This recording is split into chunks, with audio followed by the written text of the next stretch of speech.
Pernah nggak sih kalian merasa dibandingkan dengan orang lain? Kayak semisal dibandingkan dengan teman kalian, atau bahkan dibandingkan dengan saudara kandung kalian sendiri. Jika pernah, aku ucapkan terima kasih pada kalian semua.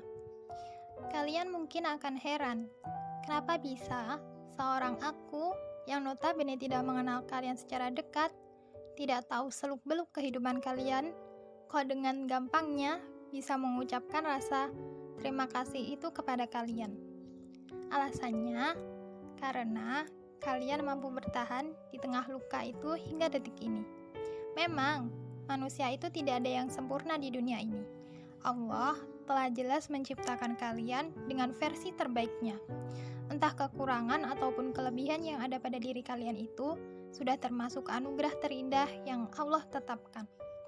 Jika kita lihat di sekeliling kita, tentu akan kita dapati orang-orang yang mampu berhidup dengan bermewah-mewahan, dibanjakan orang tua, diberikan fasilitas yang kita sendiri nggak pernah dapatkan, mendapatkan kasih sayang dari orang tua, dan bahkan di lingkungan sekitarnya. Seolah kita akan merasa iri bukan ketika melihat dia hidup dengan nyaris dikatakan sempurna.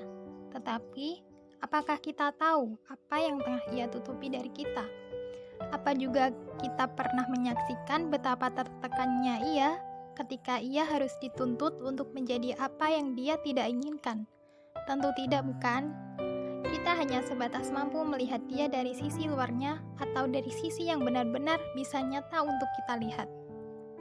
Tetapi, untuk hatinya, perasaannya, kegelisahannya, kegundahannya, tidak, bukan? Kita tidak pernah bisa melihatnya atau bahkan merasakannya. Liz Brown pernah mengatakan, "Life takes on meaning when you become motivated, set goals, and charge after them in an unstoppable manner."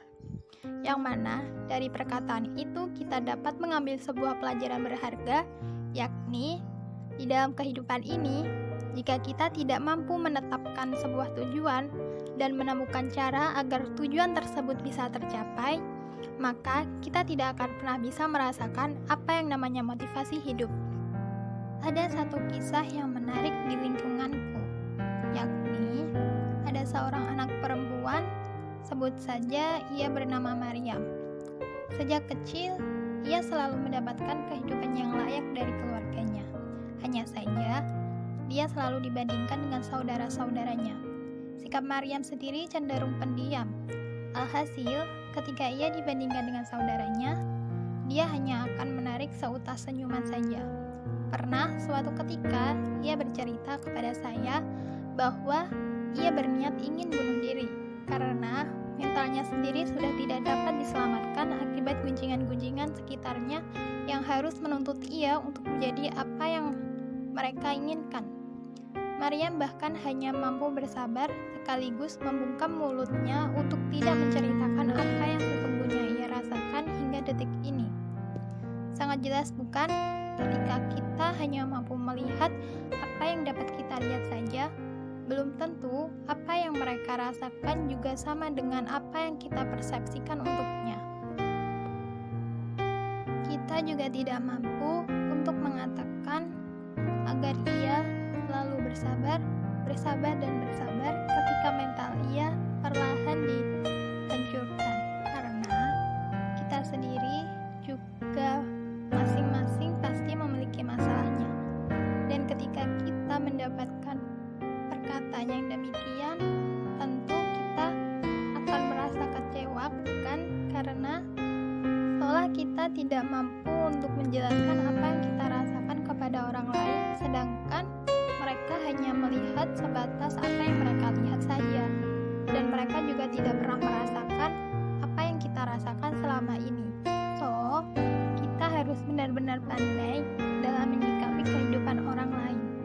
Iri boleh, tetapi alangkah baiknya jika perasaan iri kita ini dijadikan sebuah motivasi agar kita dapat menemukan arti dari sebuah perjalanan hidup. Sekian dari saya. Semoga apa yang saya sampaikan hari ini dapat menjadi motivasi kalian untuk senantiasa bersyukur atas apa yang telah Allah berikan kepada kalian semua. Terima kasih dan sampai jumpa kembali.